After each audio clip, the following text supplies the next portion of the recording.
ये कहानी है विश्व के सबसे बड़े महाकाव्य की, जिसमें योग है, यथार्थ है, विवेक है, परमार्थ है, सत्य ज्ञान का दिव्य प्रकाश है, आध्यात्म का महाआकाश है।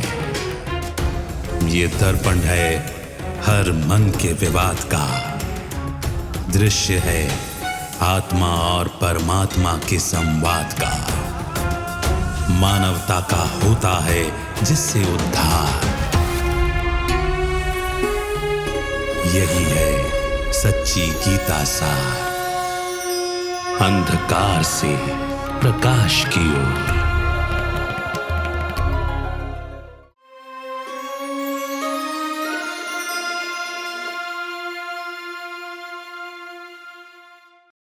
नमस्कार। अंधकार से प्रकाश की ओर सच्ची गीता सार, इस कार्यक्रम की इस कड़ी में आप सभी का स्वागत है।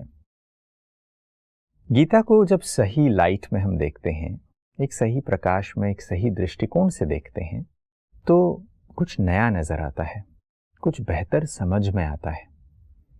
अगर गीता को हम सिर्फ एक धर्मशास्त्र के रूप में, एक मान्यता वाले ग्रंथ के रूप में सिर्फ उसकी पूजा करते हैं, या सिर्फ एक श्लोक पढ़कर हम अपने दिन की शुरुआत करते हैं, तो शायद उससे कुछ ज़्यादा हासिल नहीं होगा।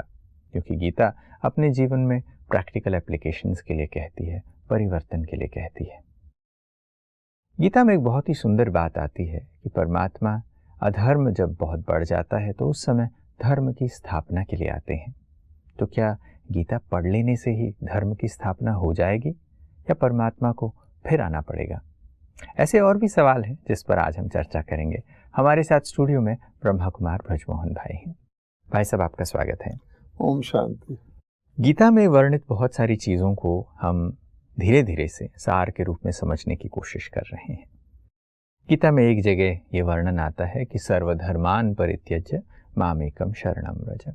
तो ये बात बड़ी रोचक सी लगती है कि ऐसे कैसे है कि भगवान सारे धर्मों को छोड़ने की बात कह रहे हैं। क्योंकि गीता में एक जगह परमात्मा ये कहते हैं कि मैं धर्म की स्थापना के लिए आता हूँ।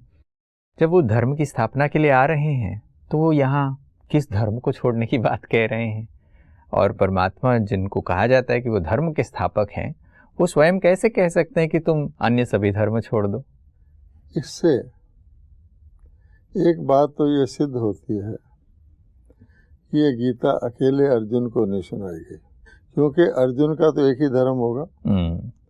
उसको तो नहीं कहेंगे सर्वधर्मान परित्यज्य। तो जरूर किसी जन समूह को सुनाई गई है जो भिन्न भिन्न धर्मों वाले थे, है ना।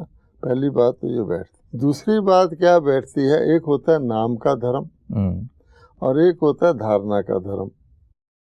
तो भगवान कह रहा है कि धीरे धीरे धीरे धर्म का केवल नाम रह गया और उसकी धारणा गायब हो गई। इसी को धर्म ग्लानि कहते हैं। यानी अगर किसी को पता लग जाए कि मैं धार्मिक हूँ ही नहीं, वो तो चौकन्ना हो जाएगा। लेकिन लोग बड़ी शांति से, प्रेम से सारे उल्टे काम भी कर रहे हैं। वो तो आरती भी कर रहे हैं और कह भी रहे हैं मैं मूर्ख हूँ, मैं कामी हूँ, लेकिन गा कर कह रहे हैं ये कुछ कर नहीं रहे। इसको कहते हैं धर्म ग्लानि। कि भैया तू जो कह रहा है कि भगवान मुझे कर, ये तो सोच क्या कह रहा है। इसी प्रकार से अब धर्म कितने बढ़ गए हैं, है ना। अब बताइए कि धर्म एक होना चाहिए, उसको सत्य कहते हैं, उसका नाम नहीं होता। अब सतयुग में जब देवी देवताओं का राज होता है तो कोई धर्म का नाम ही नहीं होता। बाद में लोग कहते हैं देवी देवता थे। देवी देवताओं कोई धर्म नहीं है। ना देवी देवताओं की दुनिया में कोई मंदिर होता है, ना कोई धार्मिक नाम। भगवान का नाम भी नहीं लेते हो, क्योंकि धारणा हो गई। डॉक्टर की जरूरत तब है जब व्यक्ति पेशेंट है। जब व्यक्ति पूरा तरह कंप्लीट है, भगवान का नाम जब वहाँ नहीं होता, वो उसको धर्म कहते हैं। अब भगवान कहता है आज आप देख ही रहे हैं और डे बाय डे बढ़ रहे हैं। सारी इतिहास देख लीजिए द्वापर से आज तो कितने प्रकार के धर्म हैं, कितने प्रकार के तिलक लगाते हैं। तो भगवान कहता है कि तुम्हारी धारणा कहाँ, बोल कुछ रहे हैं और उसको समझ भी नहीं रहे हैं। अब मान लीजिए आज आदमी अपना नाम लक्ष्मी नारायण रख लेता है। अब तुम लक्ष्मी है या नारायण है? नारायण मेल थे, देवता थे, लक्ष्मी देवी थी। ना तू देवी है ना देवता है, फिर भी अपना नाम दोनों को मिलाकर रख रखा है लक्ष्मी नारायण। इसका मतलब क्या होगा? नाम ही रह गया। अच्छा, अपने घरों में देवी देवताओं के फोटो लगाते हैं और उसके सामने नॉन वेज भी खाते हैं, जितने पाप हैं वो करते हैं, उनको धूप दिखा देते हैं। इसलिए भगवान कहता है कि जब मैं कहता हूँ सर्वधर्मान परित्यज्य, दूसरी बात क्या है कि भगवान कहते हैं कि धर्म का कनेक्शन जो होता है आत्मा से होता है। आत्मा को ही कहा जाता है महात्मा, देवात्मा, पापात्मा, पतितात्मा, पावनात्मा। तो आज जितने धर्म हैं उनका कनेक्शन कोई आत्मा से या देह से है। मैं हिंदू घर में पैदा हो गया, मैं हिंदू हो गया, वो क्रिश्चियन में, तो देह को कहते हैं ये हिंदू है, और उस पर भी लड़ते रहते हैं क्योंकि वो आत्मा तो है नहीं। आत्मा समझे तो हम एक ही निराकार परमात्मा के बच्चे हैं, मुंह से बोलते हैं ब्रदरहुड होना चाहिए जी। लेकिन कहाँ है? क्योंकि बेसिक इसका मतलब है धर्म की अति गिलानी है, धर्म का नाम बदनाम कर रहे हैं, धर्म के नाम पे दंगे कर रहे हैं, धर्म के नाम पे युद्ध कर रहे हैं, एक धर्म वाले ही आपस में लड़ भिड़ रहे हैं। सोचिए, तो इसको नाम का धर्म रह गया, असली धर्म तो रहा ही नहीं। तो भगवान आके क्या कहेगा? भगवान कहता है कि धर्म का मूल था आत्मा, मैं परमात्मा, और तुम ये सारे शरीर के धर्म लेकर कुंभ मेले में चले जाओ और एक दूसरे से लड़ पड़ते हैं। यात्रा भी निकलती है तो मेरा प्रायोरिटी में मैं आगे हूँ। तो आप बताइए, और धर्म का अर्थ क्या बताया? गंगा स्नान कर लो तुम पावन हो जाओगे, कोई पाप कर लिया दान कर दो। ज्योतिषी लोग, साधु लोग यही बताते हैं, अच्छा ये किया है ऐसा कर लो। तो भगवान खुद धर्म, सब धर्मों को छोड़ने के साथ क्या कहा है गीता में? हे अर्जुन, जो कुछ तुम कर रहे हो, अर्जुन मैंने सारे लोग, एक तो अर्जुन सारा कुछ नहीं करेगा। वेद, जिसको सबसे बड़ा मानते हैं, गाइड बुक भगवान ने दिया था दुनिया चलाने के लिए, कहाँ चल रही है? अध्ययन, सारे शास्त्र आ गए, यज्ञ, तप, दान, पुण्य, तीर्थ, सर्वधर्मान परित्यज्य, वो करते नहीं है। गीता भी पढ़ते रहते हैं, तो गीता भी उसमें आ गई, तो गीता भी उसमें आ गई। अगर उसमें सत्य होता तो उसको सुनकर ये परित्यज्य करते।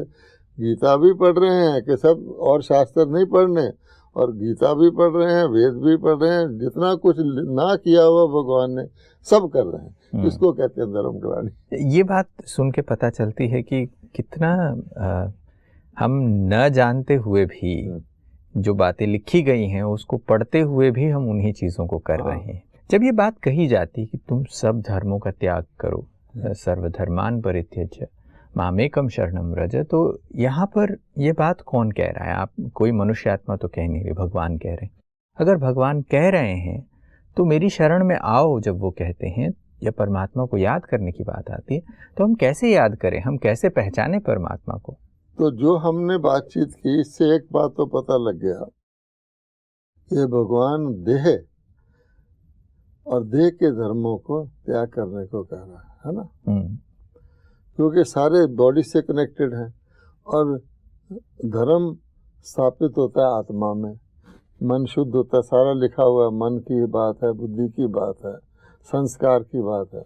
अगर कहता है मेरी शरण में आ जा, तो नेचुरली वो दैहिक तो है नहीं।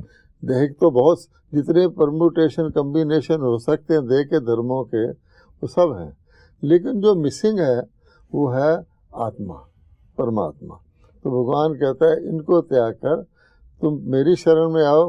जिसकी शरण में आओ वो देह नहीं है, देहधारी नहीं है, देवता भी नहीं है, महात्मा भी नहीं है, कुछ भी नहीं है, वो आत्मा है, और आत्मा में परम है, परमात्मा है। तो पहली बात तो ये हो गई, भगवान कह रहा है परमात्मा की शरण में आओ। और जब हम गीता का नाम ले रहे हैं, गीता का भगवान कह रहा है, तो वो तो है ही परमात्मा। तो एक तरफ से हर लिहाज से देखेंगे परमात्मा कह रहा है कि तुम आत्मा और देह को छोड़कर मेरी शरण में आओ। अब दूसरी बात आपने क्या कही कि यही कि हम परमात्मा को कैसे याद करें। ठीक है। अब जो देह के धर्म वाले हैं, जिन्होंने हर चीज़ को देह से कनेक्ट कर रखा है, सिर्फ धर्म की बात नहीं, अपने जीवन के प्रोग्राम को, मैंने जीवन में कितना तरक्की करनी है जीवन के साथ, कि मैं ये बन जाऊंगा, बड़ा अफसर बन, ये नहीं जानते मेरा शरीर छूट जाएगा। तो सारा कोई देश ही उनकी प्रोग्राम में रिश्तेदारियां हैं, दोस्ती है, प्रॉपर्टी, जो कुछ भी है देश से संबंधित है। अगर आत्मिक रूप से देखें कितनी ट्रेजिडी की बात है, हंसता है। अब प्रेयर भी करते हैं, हे भगवान मुझे मृत्यु से अमरत्व की ओर। मृत्यु किसकी होती है? शरीर की होती देह की होती है। तो सारा इनका सिस्टम ही देह से कनेक्टेड है। तो भगवान कहता है कि तुमको मैं जब कहता हूँ मेरी शरण में आ जा, तो क्या कोई देहधारी जिसने भगवान को भी देह के रूप में देखा है, मंदिरों में देवताओं की मूर्तियां की हैं, साधु महात्मा जो सतगुरु कहते हैं वो भी देहधारी कहते हैं, और महात्मा लोग क्या कहते हैं साधु महात्मा, अरे वो तो मूर्तियां, हम तो जिंदा हैं, हमारी पूजा करो, हम कुछ बोले। इस प्रकार से जब हो जाए तो भगवान कहता है कि जब मैं कहता हूँ मेरी शरण में आ जा, तो गीता का भगवान कह रहा है, तो गीता का भगवान ही बताता है कि मैं कौन हूँ। सीधी बात यह है। और गीता के भगवान के बगैर वो बोल भी नहीं सकता मेरी शरण में आ जा। किसी की हिम्मत नहीं दुनिया में देहधारी की कि कह मेरी शरण में आ जा। बड़े से बड़ा देवता भी होगा, मान लो श्री कृष्ण है, श्री राम है, वो कहेंगे मेरी शरण में आ जा। देह को छोड़कर तो वो खुद भी देहधारी हैं। इसलिए भगवान कहते हैं रचना है सारी, श्रेष्ठ रचना भी है, बीच वाली भी है, लेकिन कहने वाला और दूसरी बात लिबरेटर है। तो लिबरेट किससे करता है? तो देह से ही तो करता है।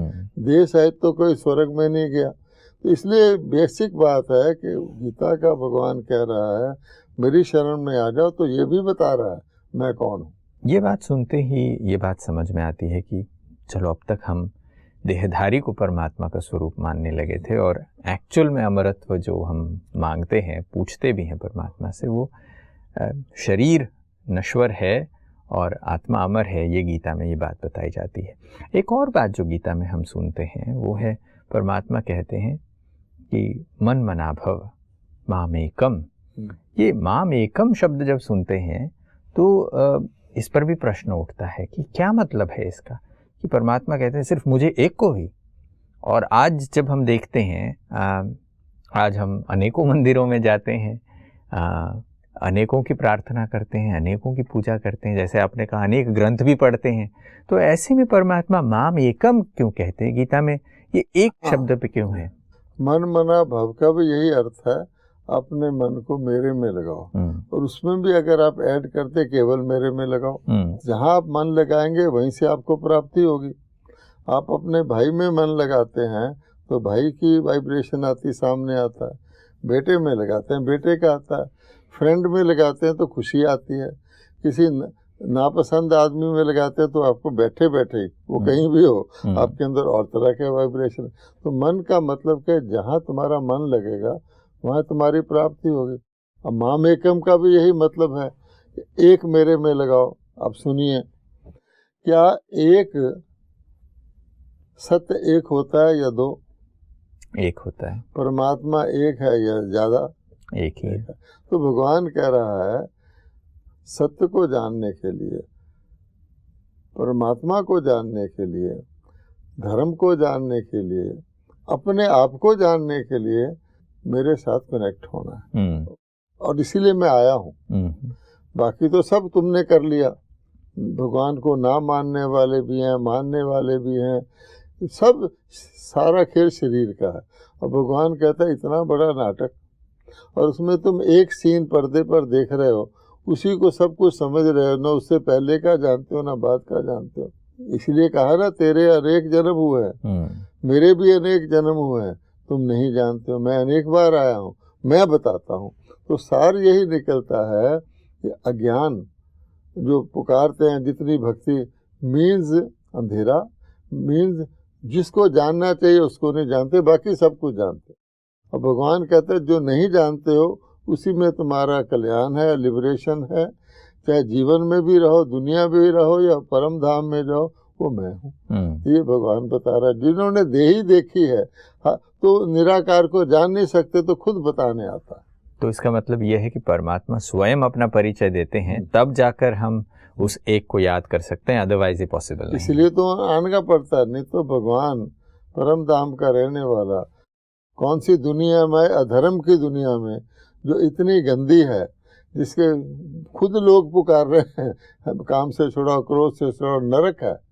कहा जाता है ना, भगवान ने कहा कि काम क्रोध लोभ नरक के द्वार है।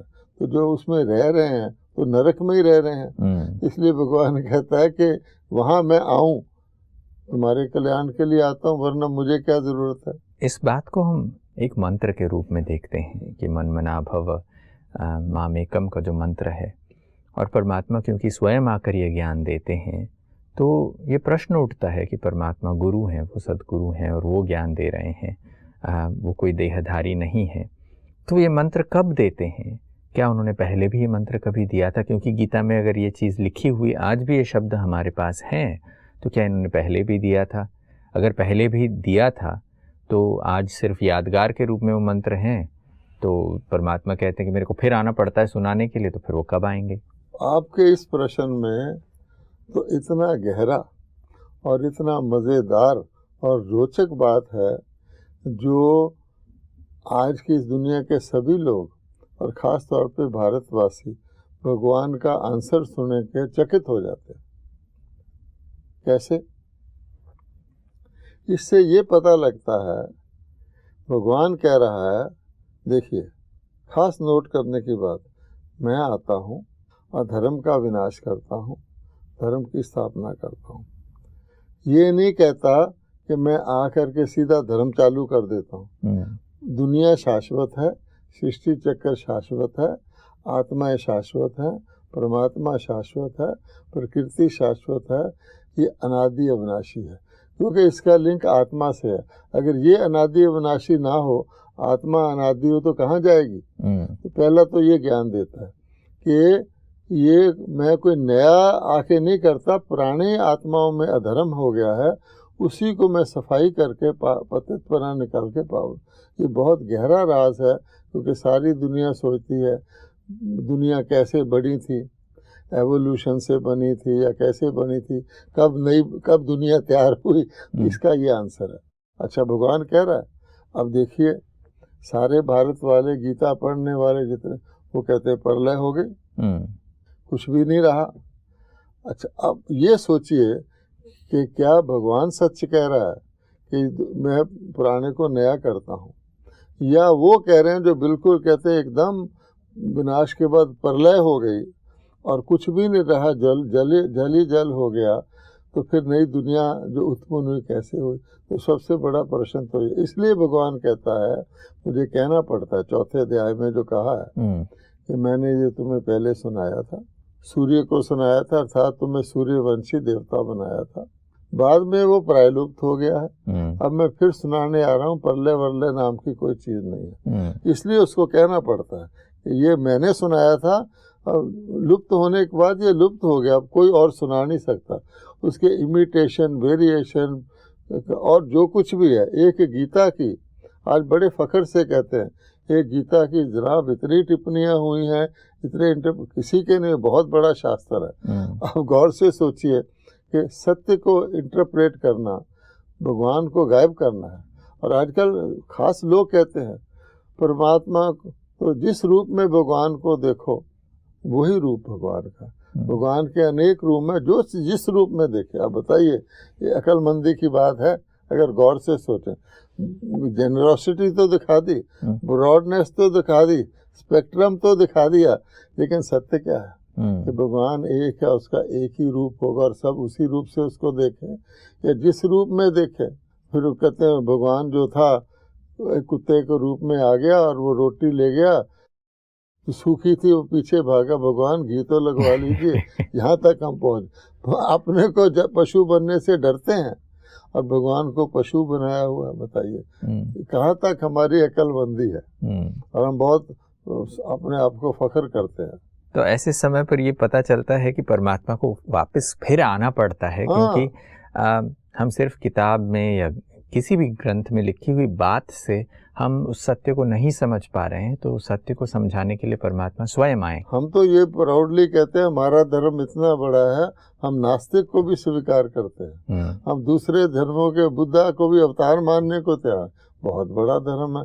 इसका मतलब क्या हुआ, उसको एक्सपेंड करते करते बिल्कुल खत्म ही कर दिया। तो जब ये परमात्मा को वापस आने की आवश्यकता पड़ती है तो परमात्मा फिर कब आते हैं, फिर कब आकर ये बात सुनाते हैं?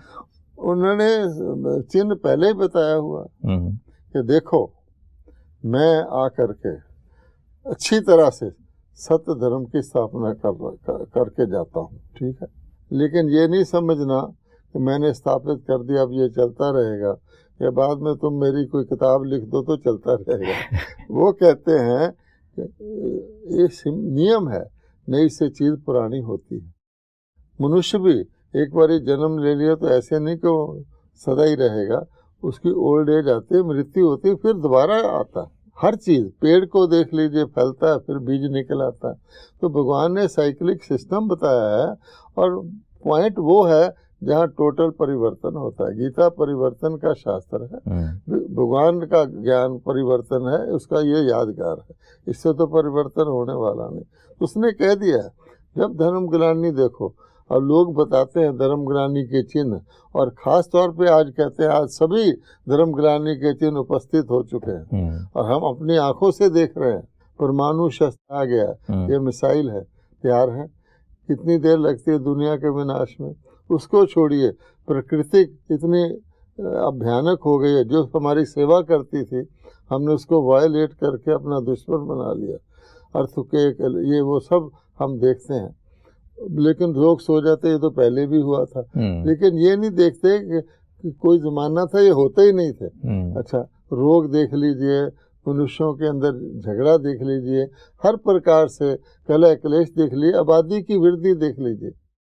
एक बीज से पेड़ निकलता है, उसमें डीएनए होता है, कितने पत्ते निकलने हैं। आज भयानक आबादी की वृद्धि है, वो ये भी नहीं जानते कि जब डीएनए पूरा हो जाएगा तो आपके पत्ते निकलने बंद हो जाएंगे। ये भगवान बताता है, वो समझते हैं इसको तो रोकना चाहिए। इस प्रकार से जब स्थिति हो, फिर शास्त्र कहें कि कलयुग को तो अभी 40,000 वर्ष पड़े हैं, तो लोग सो जाएंगे कि नहीं सो जाएंगे? तो अभी तो टाइम नहीं है। रो रहे हैं, चिल्ला रहे हैं, देख रहे हैं, त्राही त्राही कर रहे हैं, जुल्म देख रहे हैं, फिर भी तो इसको कहता है भगवान उस वक़्त मैं आता हूँ। शास्त्रों में लिख दिया कुंभकर्ण को जगाने आता हूँ, एक जगह लिख दिया, लेकिन अज्ञान निंद्रा में सोए हुए बोल भी रहे हैं, हे भगवान अंधकार से प्रकाश की ओर ले जाओ। ले जाने आता तो जाते भी नहीं है, मुश्किल से निकालता है, सेल्वेज करता है, इसलिए भगवान को सेल्वेजर कहा गया।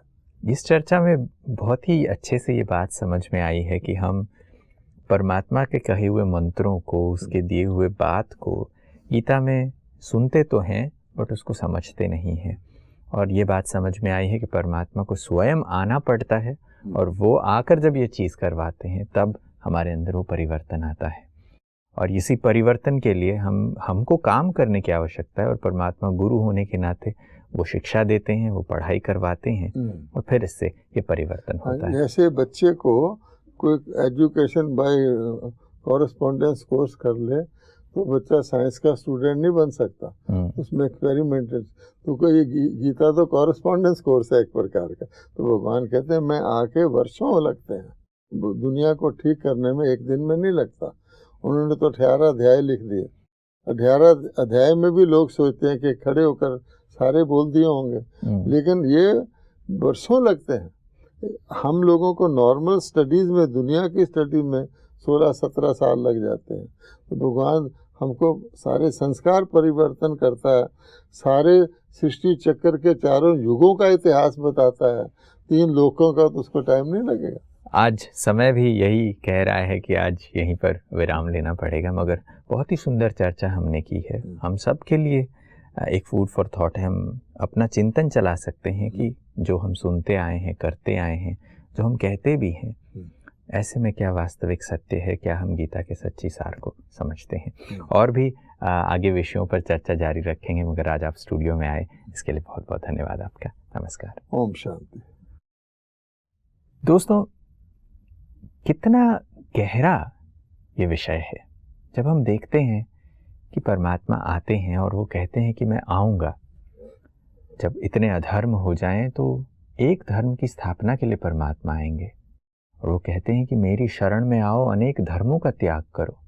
आज क्या अनेक धर्म नहीं है? क्या हम एक परमात्मा को आज जानते हैं? क्या उनका परिचय जानते हैं?